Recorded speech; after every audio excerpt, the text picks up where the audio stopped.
Hello, everybody. Welcome to the final podcast in our series supporting the IIA's Internal Audit Awareness Month. This is all a series that we created based off of the IIA's Vision 2035 report, which was highlighted at a recent district conference by the president of the IIA. And my name is John Heagy. I'm a senior manager in the risk advisory practice at Cherry Bekaert. On today's podcast, I'm joined by Scott Peyton, a partner and risk advisory leader at Cherry Bekaert. Nice to have you, Scott. Hey, John, thanks so much. Glad to be here. Awesome. So, today's topic, we're really delving a bit into, AI and how that kind of plays into the changing landscape and the dynamic environment that we've kind of created and that we are now participants in, whether we like it or not. So, if you don't mind, if we can just start at the basics for me, especially, like when we talk AI, what are we talking about? Yeah, no, John, I appreciate that. And again, great to be here today. And as we look back to the IAA's Vision 2035 report, it was a great report for those that haven't had a chance to read it. And they really call out a lot of what's going to be happening in the industry, right? I think many of us are passionate about internal audit and where the industry is going. And in that vision report, there were several different key themes or messages. One of them was AI. Right. And there's two aspects to AI as it relates to internal audit. One is how is AI going to be impacting the organizations in which we operate, right? Not just our internal audit function, but broader. How is it going to impact the organizational operations, financial reporting, and so on? And then also, how does AI impact us as we execute as internal auditors? But to go to your question, John, when we talk about AI, what are we talking about, and what's all the buzz about of late?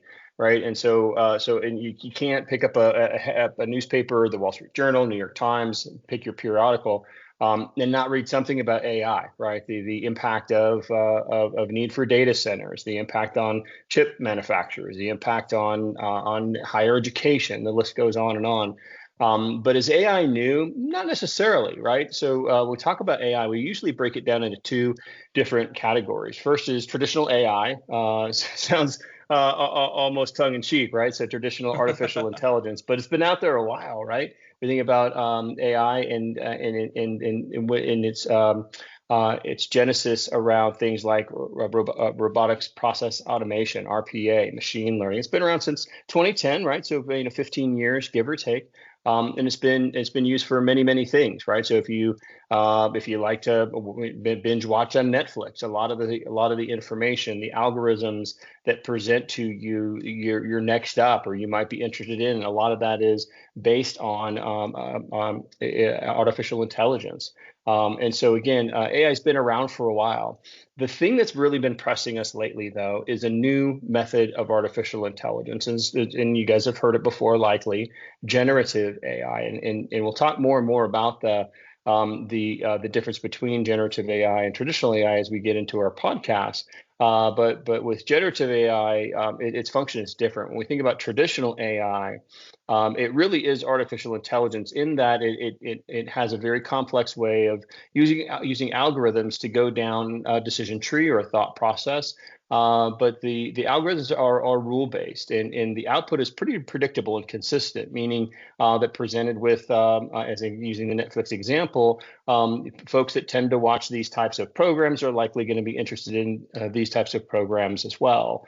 Right. So generative AI, though, is a little different. So generative AI is actually generating, right, thus the name, the next whatever, the next pixel, the next note, the next word, right? So it can take, through its learning, it takes a long time for these algorithms to learn, and create that next item, right? So it can write music, it can write your research paper, it can create a picture, right? And it's using neural networks, deep learning from large data sets, things of that nature, to go through that creation process.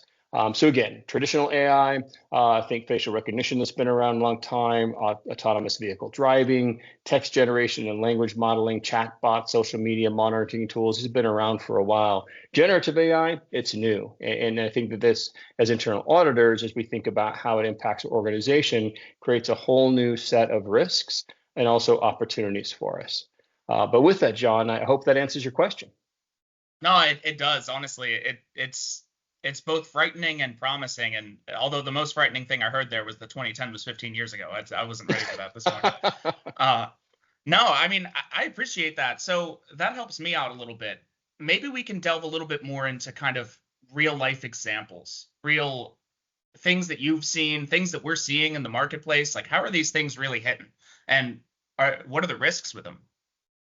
Yeah, it's a great question, John. And I think when ChatGPT came about and it was everywhere, it was really exciting, honestly. And I think you and I both would sit in the camp of propeller heads, right? I've got a hat with propeller on top of it, and I enjoy breaking it out on a frequent basis. But for those of us that were in the middle of all that happening, it was exciting in that the art of the possible was not endless, but I tell you what, it created some really exciting things. Everything from the shortcutting and really truncating the time to discover new ways to apply medicine or solve complex issues in medicine, in business, other areas. So generative AI allows us to leverage technology to answer a lot of questions, to help us navigate a lot of unexplored areas, to go through that creation process that we talked a little bit about earlier. But to go to some specific examples, broad use cases for AI and generative AI at the enterprise and also for internal audit. And so one is going to kind of the hardcore business side of things is code generation or software development, right? So you think about using generative AI with an algorithm that's been trained to generate code in a particular area, and you can use a prompt and just say, write code that allows me to set my alarm for 5 a.m. every day, and out it goes, and it generates the code and comes back. So it allows us to, using prompts, create new content, again, pixels, songs, things of that nature, but sticking with business, new software or policies, things of that nature, using prompts. So again, really powerful tool. One of its early adoption it was around cybersecurity, both the black hat and the white hat guys and gals, right? So Hmm. so obviously with cybersecurity, some of the negative sides of that are deep fakes, right? So that can be using generative AI, having it mimic the speech patterns for a phone call. And so you can use generative AI to have a malicious phone call that calls somebody and tells them to wire money to XYZ account. Similarly, cybersecurity is also able to cybersecurity the white hat folks, right? Those defending our enterprises are able to use generative AI to identify anomalies, to search the thousands or millions of activity that are going on in our systems, identify those anomalies that don't look right, and bring those to the surface. So a couple of examples there. The other examples are around content creation for blog posts, social media updates, marketing events, even legal documents. The story I often point to, which I still chuckle at, is the attorney. This is early days with Gen AI, right? We really enjoyed the ability to have ChatGPT write his briefs, and so he had the briefs written. He went back and double checked all the language. He really liked it all and turned it into the judge, and the judge was really enjoyed what he was reading until he went and looked at the case law. And so generative AI creates anew, right? So it created all new case law that was fictitious. So his entire brief was hung on things that didn't really exist, right? So generative AI is a really amazing, powerful tool, but I think with those opportunities also comes the risks from a business perspective of needing to make sure that we validate, right? And so we'll get a little bit into that when we talk about how do we audit AI and the risks on that side. But again, powerful tool, a lot of opportunities, but again, with those risks that are out there. And so the other thing I'd mention around risks with AI as we get into this are things like bias, right? So a generative AI algorithm is basically an algorithm that starts to get populated, and over time learns as it goes through, and it learns by making mistakes, right? And it learns on data that we feed it, right? So you can pose it questions: is this yes or no, right or wrong, left or right? And so as it learns, it creates a pathway. So again, think how we learn. right? And maybe you're learning to draw, and you do your first drawing and don't like the way the proportions are, and you learn from that, right? So a generative AI algorithm learns in much the same way, right? It's not necessarily absolute right and wrong, but just directionally, is it going the way that I would like to go? And so with that, we can create bias. So if we have, as an example, a large data set that talks about people that are hired for business, and if we've done a wonderful job and there is no bias historically with men or women or minorities or even geolocations or first language for the folks that were hired, right? If we had no bias in the hiring we've had in the past, intentional or unintentional, then it would probably be okay. The challenge, though, is that there typically is bias in our data sets. So as generative AI learns, it is going to learn the bias that our data sets have inherently in them. So to be able to think through that and understand that before we train our generative AI models around any topic is going to be a critical aspect. And then there's a whole slew of other risks around generative AI. Data privacy and security violations, right? As we think about the data that's used to train our generative AI models, and also what data is put into a generative AI algorithm after it's been released, right? Did our customers allow us to use generative AI models to process their information, yes or no, right? So data privacy and security is significant. Hallucinations, right? Information we think is accurate and complete or results of the generative AI response based on a prompt, right? Is it accurate or not? Maybe it's there, maybe it's not.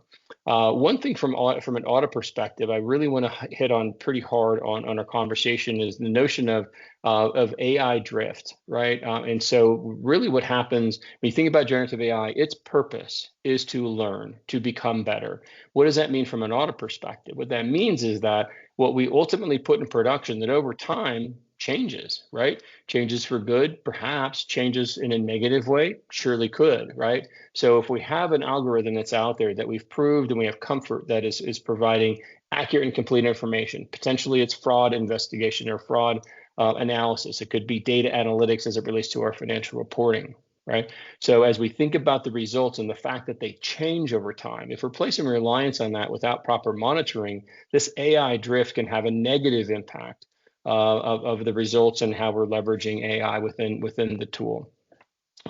So again, as we think about AI, a lot of risks that are new. It's a new way of software technology helping drive our processes, but it's going to be really important to understand those risks, and with that, come back with a different way of auditing against that. Wow. Okay, that's a lot of information. So that's incredible. So a couple of things to follow up on that, if you don't mind, Scott. I wanted to give you kind of a chance to respond to a few recent events that we've kind of seen, a lot of desperation about getting AI involved. On the one hand, I'm sure you saw the Newark airport a few weeks back, and honestly, in the days following since, they've been kind of bringing up, hey, we're short on air traffic control. Like, we're running out. I think it even got to the point where they recommended not flying into the Newark airport, right? I know this has been one of the major areas that they've been focusing on, getting AI in there. And then last week, I'm sure you saw Google Veo released a lot of AI footage that was basically indistinguishable from real people, and they spoke on their own, and it got to that point. It's here and it's coming. And so you're talking about all of these kind of risks that are coming along with it. How do we know the data is secure? Like, how can our organizations, how can our clients, how can internal audit departments, how can they all prepare for this and get security and make sure that this is handled? Like, what in terms of the actual to do for the companies and for the internal audit departments, where do they play into this? Yeah, it's a great question. And one that I have to say that every organization that we've worked with has really, I wouldn't say struggle with, but there's a lot of learning, right? And so we talked quite a bit about how generative AI has a mind of its own, right? So as it gets out there and learns and morphs and changes over time, it creates a whole different risk profile from a technology perspective. But even before that, right? How do we consider what's our overall strategy and approach for leveraging generative AI? And I would just invite, for a moment, all uses of artificial intelligence, right? There's this notion of AI is out there, it's reliable, it's dependable, and it sure can be, right, with the proper guardrails, right? And so that's, I think, as an auditor, as I think about generative AI and all forms of artificial intelligence, the question is, when is it reliable and when is it not reliable? Or if is it reliable within the context, within certain controls around the output of the AI models and algorithms. So the question is, how can we be successful in our deployment of AI? And ultimately, I think there absolutely is a step one. And step one is this: at an enterprise level, asking ourselves the question, what is our generative AI, and again, more broadly, our artificial intelligence roadmap? What does it look like? Right? What is our end game? What's our North Star? Where are we going? Is it a small activity that we're going to have that might have a little bit of impact on our operations, or are we revamping our entire organization around it? And we've seen organizations take both tacks, right? Scary enough, we were working with a large multinational organization, and the president challenged the organization find every opportunity to leverage generative AI to automate, to drive efficiency, to leverage technology to do work that are to redeploy people into higher functioning areas, right? So that's an example of an organization that's full on, right? They're taking it all on. So depending on the roadmap for your organization, the response is going to be different, right? So if it's a small footprint, if you're putting your toe in the water, you're letting see how things play out. That's I think with that, then I think you're going to have a different response as far as the rest of the organization around artificial intelligence. What I'm saying, the rest of the organization around AI. What does that mean?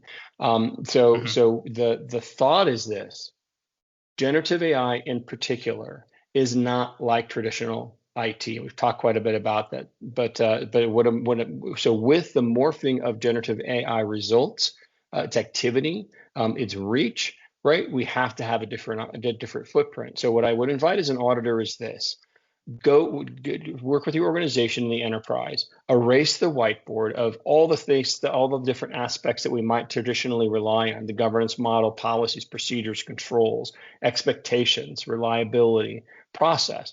Erase all that and start with what is our roadmap? What does it look like from a high level perspective? What's the near term, midterm, and long term use of generative AI? Okay, now that we know that, a little bit or a lot, now we have an appreciation for what level of reliance we're going to have for AI. Now, the next question is, what aspects do we need to have? Well, we absolutely need to have governance, right? And that's a great place to start. Governance and risk management framework, looking at accountability, transparency, searching for bias, security, and so on. And then as we look at the long-term strategy, we need to consider what are the use cases that we're going to have. How are we going to train our algorithms? How are we going to migrate these algorithms to production? And ultimately, how are we going to have ongoing monitoring of the generative AI platforms that are out there? And finally, is the training of our employees, right? What does acceptable use look like, right? So if it's in the world of IT and IT is managing it, that's one area. The other area is the citizen developer aspect, right? If we have people that are in an organization outside of IT using it, what does that training look like? What is the awareness of that? So again, as we think about AI and be successful, it really is starting with that whiteboard, looking at the use cases, looking at what the risks are, and then asking the question: does our existing IT infrastructure and broader enterprise infrastructure and governance policies, procedures, and controls, do they or do they not mitigate those risks to appropriate level? And oftentimes there's a significant revamping or an entirely new set of policies, procedures, and controls and governance structure that's going to be important to implement. Yeah, and you mentioned there on the governance side, that was particularly interesting. So I know the White House released guidance, I think it was a month ago or so, and they identified basically a framework for how you're supposed to implement it, and they also identified areas. I forget the exact terminology, but it was something like high impact or something like that. Mm-hmm. And I know NIST is typically the standard from a governance, like from the White House standpoint. I think the prior administration recommended the NIST standards. Are there any other governance organizations that you'd recommend that that people follow, that companies kind of keep an eye on, who are really keeping their finger to the pulse and getting an idea of what kind of governance policies a company should have in place? Yeah, I appreciate you raising the question, John. It's an important one. And again, driving it back to an internal audit perspective is what is the framework, laws, and regulations that we should be paying attention to? And what I would share is you're absolutely right, right? So you think about the United States and then a little broader, right? So right now, the U.S. still lacks comprehensive federal AI law. Right, and so the new administration did revoke the Biden AI legislation that was in there, and President Trump then replaced it with a new order. It's titled "Removing Barriers to American Leadership in AI." Really shifts towards deregulation, and explicitly prioritizes AI innovation and U.S. competitiveness. Right, and so I think in this push. This is where President Trump is driving AI, which is really maximizing the value of the United States in the global footprint, leveraging AI. And to your point, I think he's trying to usurp NIST and IST in its framework. So what I would share with you is that, again, in the U.S., we don't have a lot of, we don't have an overall federal law or regulation that really has chapter and verse. It's not there. As you look to the states, we do have a lot of states with state level action. 45 states have proposed AI-related bills in 2024. 31 states and territories have enacted AI laws, some very, very small and focused. Right, so Colorado passed the first broader AI law requiring high-risk AI used to be to have reasonable care, right, to prevent bias. So there's things out there. New Hampshire has one around criminalizing malicious deepfakes. Tennessee, I love this one. Tennessee has the Ensuring Likeness, Voice, and Image Security Act, Elvis, barring unauthorized AI simulations of a personal likeness and voice. So there are laws out there. And as auditors, it's important for us to know what those laws are. How do they impact our organization? That needs to be part of our RCM or our what does good look like model, right? RCM is kind of a stretch right now with AI. So what's out there to press against? I think the EU has the EU AI Act, and it was the world's first comprehensive AI law. Released in mid-2024 after intensive interinstitutional negotiations. It was a pretty significant effort that they had out there. It's in effect now. It doesn't become fully enforceable until August of 2026. So we've got a two-year phasing period. So again, there are laws, regulations out there. Many of them are micro-focused. The EU has a pretty broad one. So I think as we think about that whole notion of what does good look like, what do we point to, and what do we think about from a rules-based perspective? Not a lot out there. The one thing I would share, the IIA has a very good and re-released AI model that you can leverage, right? It talks about the black box side of it, governance. So check out the IIA, look at their AI framework. NIST also has a framework, the NIST AI risk framework, but be careful with the one from NIST. It's focused primarily on development of AI as it relates to internal development within organizations. If you're not developing it internally, it's a great framework, but it may not be applicable. So again, as you look at what's out there, know that there's a lot, but there really isn't a comprehensive go-to framework that covers all of it. I think that we've kind of hit all of the major areas that we wanted to for kind of what it's looking like in the marketplace, what it looks like to kind of actually have an organization audit their own AI use, what it means to kind of have a governance policy over it. You know, in my ignorance, Scott, is there any other information that I'm not really asking you about that you want to make sure that me and the listeners know? Yeah, John, the thing I'd leave you and the folks that are listening with is from internal audit perspective, right? AI is going to be a critical aspect to look at. What we find internal auditors to be have found success with is having a two-phased approach on how they audit AI. The first phase, and this is going to be done as an initial audit engagement, is to look at the governance and also look at the risk management of AI. And we talked quite a bit about that, right? So in phase one, kind of a soft audit, go in and ask a lot of those questions that we've just talked about. What's the governance structure look like? How do we have policies and procedures in place? Are they relevant to generative AI specifically or not? Are the controls in place to monitor? things like AI drift, hallucinations, deep fakes, right? Asking all those questions, right? Again, phase one, governance and risk management.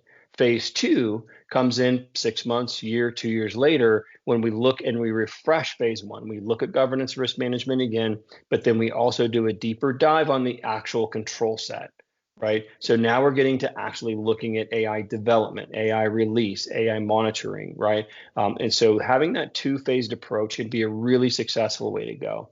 And so I think from an audit perspective, that's what I'd leave for auditors, a really important approach.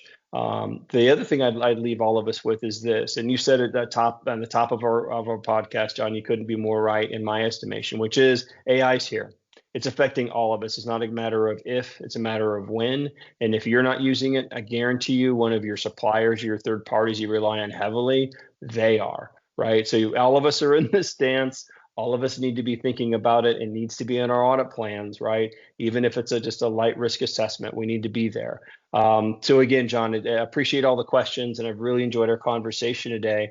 But I think those are the two topics, or the two points I would leave us with. Well, thank you, Scott, for joining us, for sharing your insights, your knowledge, your thoughts, and leaving us with a lot to think about. And thanks to our audience for tuning in for the Risk Advisory Podcast. This is the final episode for Internal Audit Awareness Month. Please feel free to check in on the other episodes that we had prior: Evolving Role of Internal Audit, Unpacking the IIA's Vision 2035 Report, Top 3 Critical Skills for the IA profession, and Data Analytics in Internal Audit. This is all at cbh.com/podcasts. As always, please like, share, and subscribe. Thanks again for listening.